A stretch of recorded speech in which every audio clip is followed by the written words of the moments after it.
identify the cause of increase in population of in students. most of the sectors, then student performance may decline. Overcrowding has been defined by researchers x equals to total student enrollment minus capacity of permanent instructional buildings and space.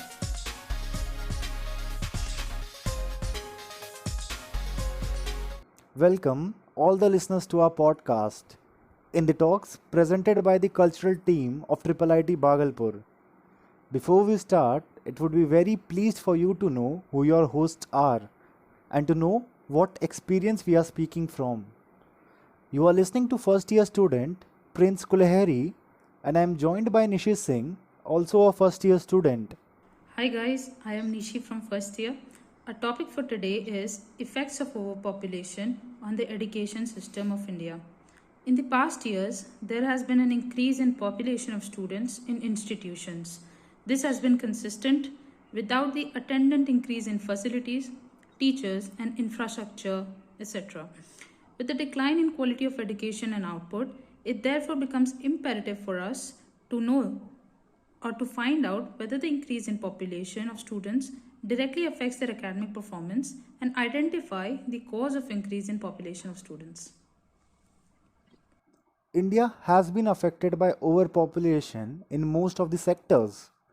Education sector has been dealing with a lot of pre-existing crises, and overpopulation has only made things worse for students as well as for teachers and the management. Increasing class size and overcrowded schools are the greatest impact of poorly managed growth. If school expansion and construction performance of new schools does not keep pace with increasing student enrollment, then student performance may decline along with the quality of school experience for students, their families, and teachers. Overcrowding has been defined by researchers and policymakers in different ways over the years and in broad terms is described as a school that has enrolled more students than the facility was created to accommodate. In 1999, the National Center for Education Statistics narrowed the definition of overcrowding using the following formula: x equals to total student enrollment minus capacity of permanent instructional buildings and space whole divided by capacity of permanent instructional buildings and space. You have put forward a really very valid point, Nishi. I would like to add that the students don't have much to gain from overcrowding, but a lot to lose due to it. Students have been deprived of resources, and teachers have found it difficult to manage a lot of students in one classroom. Therefore, overpopulation can hinder the student learning, reducing the quality of instructional planning and lowering morale among students and teachers. The Indian education system is the best case study if one wants to know what happens if there is too less pie or if there are too many people after that pie. A nation boasts one of the most unequal division of resources, especially in the education department. Given the status, it is unsurprising that lakhs of students have had to get down and crawl literally their way into quality education. Part of the reason for this unreasonable cutthroat competition is the sheer number of people after the unsuitably undersized pie that we're talking about. Companies and universities have limited capacities, and only the ones who have mastered the art of war stand a chance of breaking into their secluded walls. Today, this is exactly how the education system is affecting the students in India. We have been conditioned to compete at every level. Well, I won't deny that this attitude might help you sharpen your skills, but one should not go beyond the boundaries and do unthinkable things. There's competition everywhere, right from the poetry reciting in kindergarten to CGPA exam in engineering. The idea that one has to fight for what one desires against whatever odds there may be, the idea of us versus them has deep seated place in our psyche. While being competitive is one thing and it is a good thing, but it is easy to overdose. Parents who have failed to meet their goals in younger days want to fill that void through the children. And if they see that the child is shattering their expectation, then they put a lot of pressure on them. Also, when you win a competition of any kind, the expectations of people surrounding you suddenly tend to increase. In this scenario, students become nervous about their next step as they are under scrutiny all the time. Over time, an unquenchable desire to stand out and outdo one's peers gets ingrained into one's personality. You lose sight of long term goals and develop a selfish attitude towards every minute detail in life. You develop a querulous personality and feel there's a need to fight for and acquire whatever you can. You lose sight of the fact that there is strength in unity and working together is usually the better choice. Thanks to the brainless competition, teachers often reward only the academic stars. Any form of creativity is discouraged and the risk taking is mocked. Our syllabus needs to be nurtured creativity, problem solving, valuable original research and innovation. Getting good marks by memorizing does not create winners, but demotivates students who get weak scores. Schools promote horrible and cutthroat competition and make students feel incompetent. So parents land up enrolling their children into coaching classes that makes the process much more scarier. The pressure of being the best, the brightest, the smartest increases the stress there is on students. There has been an increase in the number of cardiac patients due to the pressure of always winning.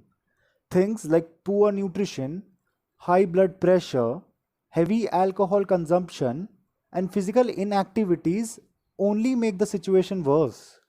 It is crucial to educate college students about the heart diseases and their prevention and to increase awareness. This is very troubling drawback of a poorly structured education system. It is that system that promotes peer-to-peer competition rather than teamwork, and one accepts the need of one outweighs the need of many. Institutions are busy injecting syllabus and nothing else. It's high time we make the process less harsh and encourage innocence, cultural understanding, civic sense, and kindness.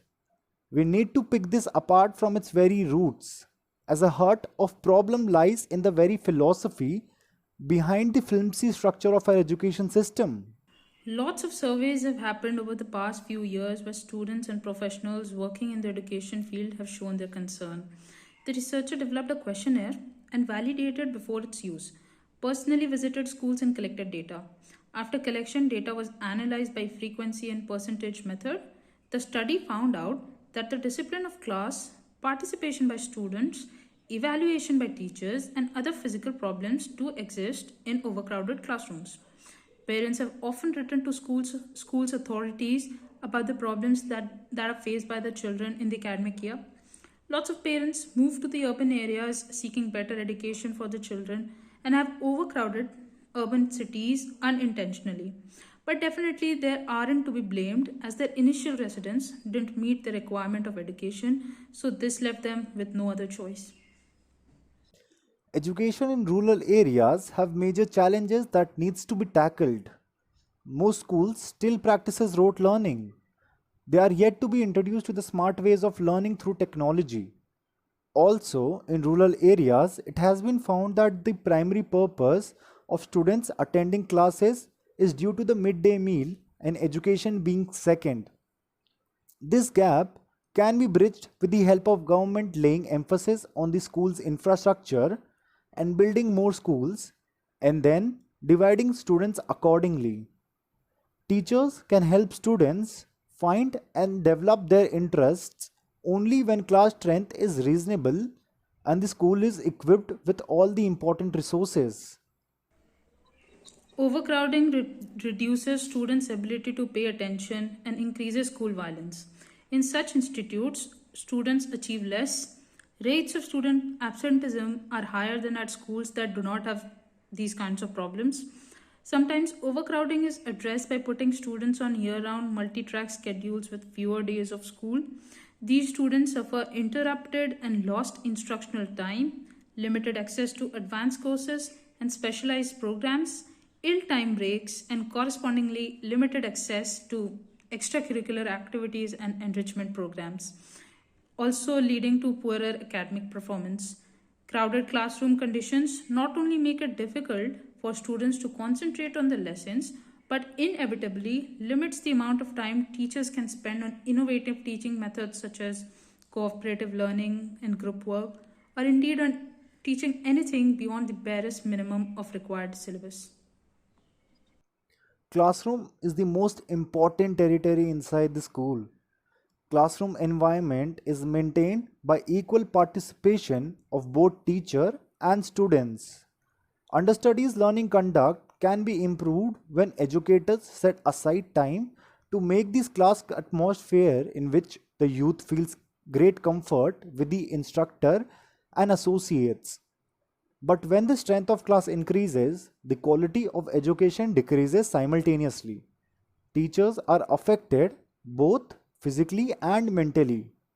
Teachers face a problem of management of discipline in the class, so a lot of time is invested into that while teaching gets the second place. Teachers also agree that there is lot of physical disturbance where students don't often hear what is being said. It gets difficult for teachers to make students comfortable to ask questions as they are shy in asking questions in front of a lot of people. Sitting arrangement is also one of the tasks where teachers have to invest a lot of their time. Teachers also agree that they find it difficult to evaluate the large number of responses and to give feedback to individual students, which is essential for them to grow and develop their skills. With all these challenges, the education system graph has been continuously declining and has been called up for the changes and implementation of new ideas to tackle these problems. Lots of problems are also faced by parents, from not having enough space to sit in the cafeteria to not being able to see the children perform in the auditorium. I won't be surprised if in near future they'll have to see their child graduate in online form. Parents also find it difficult to purchase study material as most of the time it gets sold out and does not remain in stock. Students have to be dependent on Xerox or scanned materials. Students have also faced a lot of difficulties in physical education class as well.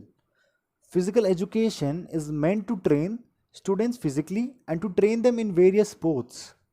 But it gets physically impossible when there are more number of students and either they are running behind a ball in football and either or only one team gets to bat in a cricket and period gets over. Due to this, they don't get the insight of game and they form false image of sports and end up not liking it.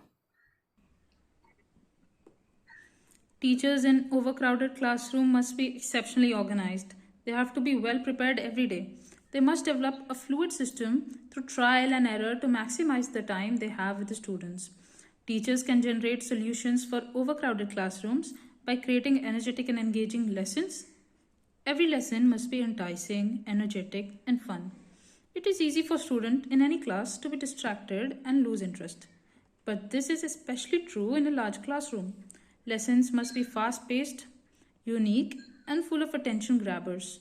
Tutoring struggling students who need more time after school. There simply is not enough time to provide struggling students with the one on one time that they need. Tutoring these students 2 or 3 times a week after school gives them a better shot at being successful. Assigning seats and rotating them when necessary. With a large class, teachers must be structured, and this starts with strategically placed assigned seats. Students who are low academically and are having behavior issues should be assigned seats towards the front. Students who are high academically and are well behaved should be provided seats towards the back. Understanding that the dynamics in an overcrowded classroom will be different, it is essential that teachers understand that there is a significant difference in a classroom of consisting of 20 odd students compared to a classroom of 30 or 40. Teachers have no control over this. They have no control over how many students are allowed in their class, so they cannot allow that to stress themselves due to the things that are out of their control.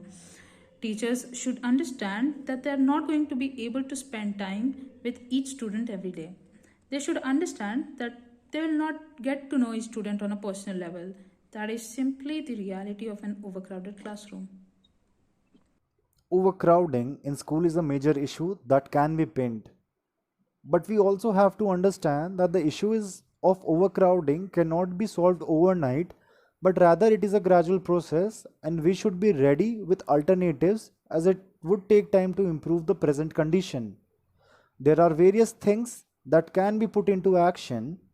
One of them being is to build the modular classrooms. It won't harm the academics of students till more schools are built, as modular classrooms are fast to build, which takes around 2 to 3 weeks and can be set up at any place. Also, it is less costly and more efficient. Also, what can be done is school administrators and teachers should regularly lobby their state and local representative for more funding. They should keep them apprised of issues of overcrowding is causing. Administrators can also invite them to spend time at their school so that they can see the impact of overcrowding. The school should use the benchmark assessment to determine the student placement. Class sizes should be kept relatively small for those who perform unsatisfactorily.